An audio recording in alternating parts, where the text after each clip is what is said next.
Hey everybody, this is graphic designer Roberto Blake. In today's graphic design video, I want to talk about something very important, but also something that's very sensitive to a lot of people. I want to talk about graphic design and depression and how the two, unfortunately, can be very interrelated. Tight deadlines, pressures from clients, bosses, coworkers, or supervisors. The very nature of what we do is extraordinarily taxing, whether it be frustrations with the applications, the creative process itself, mental creative blocks that may be happening, or someone being critical of your work. It's all things that graphic designers and other creative professionals have to deal with on a regular basis, and it can be very emotionally and mentally overwhelming, as well as there can be physical habits just from the career that could be adding to your stress and to your overall health issues in terms of not necessarily getting enough sleep, burning the candles at both ends, maybe not eating regularly, having poor eating habits, the stresses from sitting in a chair and straining your eyes in front of a computer screen for too long. These are all things that have some negative repercussions, and they negatively do impact your work and your overall productivity. But most importantly, they have a negative impact on your health and your mental state. And that's extremely important and something that needs to be addressed. And that's why I want to talk about it a bit in this video. There's ultimately no job, no career, no profession, and no amount of money that is worth sacrificing your health and sacrificing your stability mentally and your overall happiness. This career field tends to, drive some people into that state. And, that's not just graphic designers though. That's other people in creative services or, in cross fields like web design and web development. And it's something that we see all the time, but it's something I feel doesn't get enough attention and that we don't talk enough about because in itself, it's a negative topic. On this channel, I love to be upbeat and positive, but I also do everything I can to try and be helpful. So I want to talk about some ways that you can help balance out these issues and kind of deal with and attack depression head on. I'm going to be speaking a lot in this video from personal experience. A lot of times I don't talk about my personal life and things that I've dealt with so much, but in this video, I feel it's important to make an exception. And just a little personal background. In the past, especially when I was younger, I'm 30 as of the making of this video. When I was much younger, I had extreme problems with depression. Even when I wasn't working full-time as a graphic designer, I had a lot of issues with being very susceptible to depression. And I think it's the double-edged sword sometimes of what it takes to be a creative person. You end up having a lot more empathy, you're a lot more sensitive, you're a lot more prone to taking things on in an emotional context, and you'll rationalize things later. But, even if you think you have a thick skin, things that you experience, things that people say to you, things that you think about yourself have a deep and lasting impact on your productivity, your actions, and your mental state. I know personally that whenever my work is criticized to a certain extent, that I do initially, as a first reaction, take it somewhat personally. I think all creatives do this because we're very tied to our work in a way that many other people aren't. If your work ethic is challenged in a regular labor job or in an academic job, you can approach it analytically and you can deal with the logistics of it. But when you actually create something, when you actually take something that's from your mind and from your feelings and from your view of the world in the way that creative people do, whether they be writers, whether they be artists, whether they be designers, that work is very hard to separate and distinguish from yourself because you've put so much of yourself into it. So when it's criticized, attacked, or demeaned, or dealt with in any unfavorable way, it really has the ability to cut you very deeply and be very personal to you. And as hard as it is to do, you have to start building an objective view on the work and start distinguishing the work that you do from others from yourself as part of your identity. It's great that you're going to take pride in it and that it's going to have a special place in your portfolio, but you need to not be possessive about it and not think about it as much as your work so much as the work for the client or the work for the company or etc. It's also important to do personal projects on your own time for this reason, because that's the work that you can be passionate about. That's the work that you do for yourself and that you do to be acknowledged and to really bring your vision to the forefront instead of working on somebody else's consideration and needs. This is why a lot of graphic designers have an emphasis in their portfolio sometimes on self-initiated work, because some people actually feel the need to do more of this work than they do the commercial stuff, for whether it's to feel like they're not selling out or whether it's therapeutic for them. I got through a lot of my greatest traumas in life and in my childhood and my young adulthood and adolescence through my art and through my creativity, and by throwing everything I had into it, and by getting my feelings out on my sketchbook. It's still a therapeutic form of dealing with things that I use to this day. So that's something that you can use to your advantage to help you. Do work that's purely for yourself and that's not commercial work, so that when you have to do commercial work, you can feel more detached and away from it and take it a little less personal.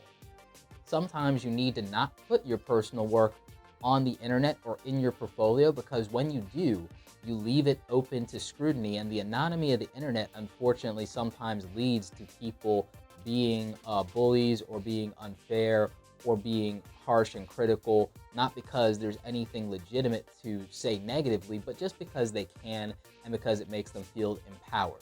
So if something is extremely important to you, if something is extremely close to your heart artistically or creatively, maybe it's something that you need to hoard for yourself. I'm not saying do this with all of your work.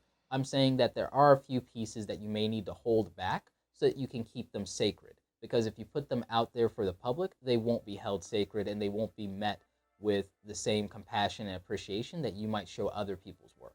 So one of the biggest sources of stress for creative professionals is going to be external stressors, which could be either the environment that you're working in, and a lot of times that'll come down to the people that you work with or the people that you work for. These might be your clients, this might be your employer, this might be coworkers or supervisors if you're working in an in-house environment or an agency. And there's not a lot you can do about how other people react to you. You can let people know in a professional and in a concise way how you want to be treated, how you want to be addressed, and how you want to be dealt with. Don't stand for people calling you something other than your name.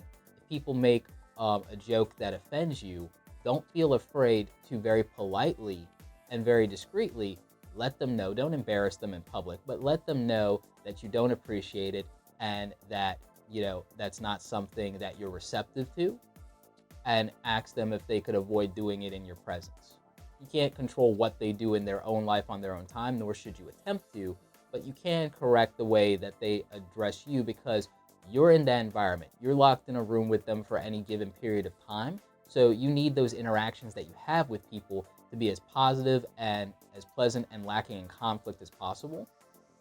And if you don't let someone know that there's a problem, then they can't correct the issue, and then that makes you just as responsible for the effect that it has on you as they are. Sometimes you'll feel the need to vent, and that's okay. And that's a very normal and very important process in dealing with your feelings, especially if you are feeling overwhelmed, you're feeling frustrated, you're feeling anxiety or depression.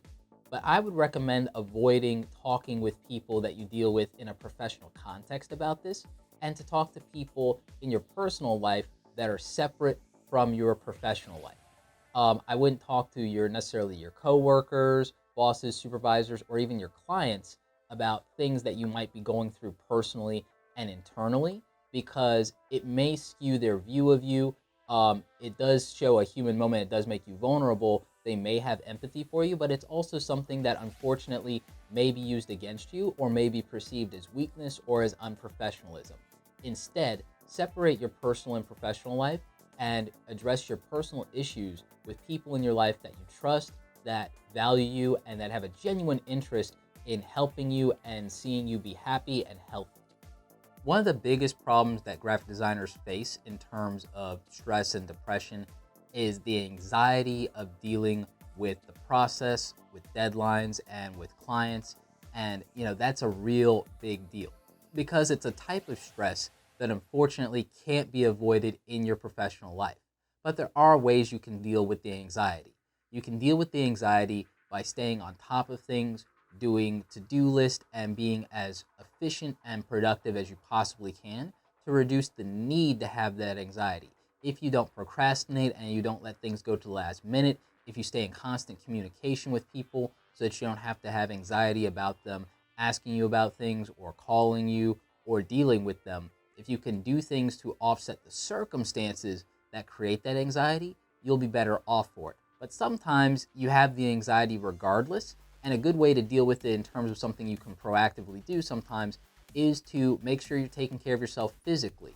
Make sure that you're doing things like addressing your vitamin B by having fruits like bananas and things like that, eating healthy, doing a light workout or exercise. A lot of graphic designers have a tendency to sit in front of a computer and a desk too often, even when they're not doing design work. Unwind and unplug. Get away from the screen, get away from your devices. Have a time of the day or the evening where you actually shut your devices off or down. And make sure that you're taking time every 90 minutes or so to get up and stretch and walk around and get the blood flowing. A lot of times, depression and anxiety are a matter of physical and chemical imbalances and things with your alignment that you need to address by being physically active and being more conscious about your body and your health. Make sure that you're trying to do exercise activities. Maybe you take up a sport, maybe you work out, maybe you take yoga. Do something to stimulate your body in a positive way and to make sure that you're getting away from the desk and away from the screen from time to time.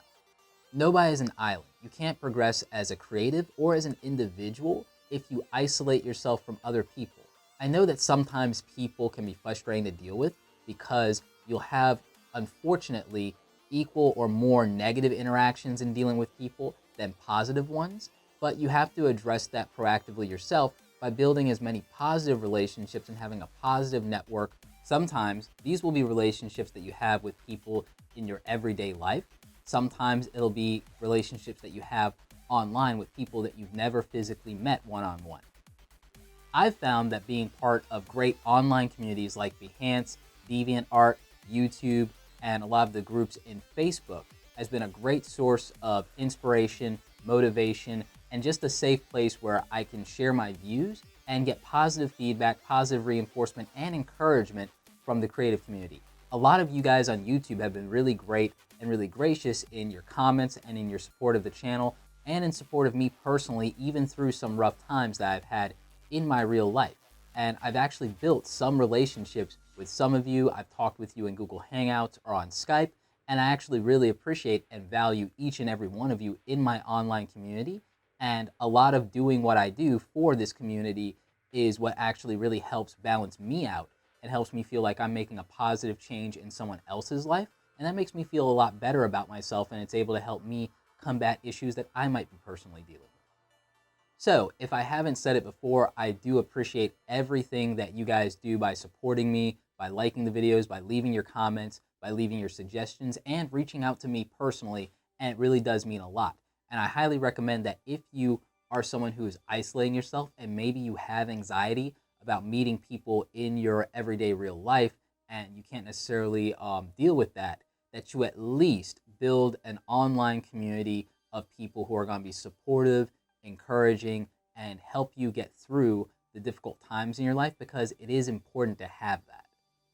But again, I'm going to caution you not to get overly involved in the virtual world and that you build real life relationships, because those tangible relationships are going to be super important to you both personally and professionally. I don't know where I would be today without some people who have been in my life for the last 10 or 12 years and have really made a difference. You know, I may not even be here today, and I may not have the life and the success that I have that I'm so grateful for. So I think that that's really important as well, and that you need to make an effort whenever possible to open yourself up to new people and new experiences. Sometimes it will be positive, sometimes it will be negative, but it's important for your personal growth and to become stronger as a person so that you can resist those negative experiences in life and you can combat things like anxiety and depression head on based on those experiences and with the support of people who genuinely care about you.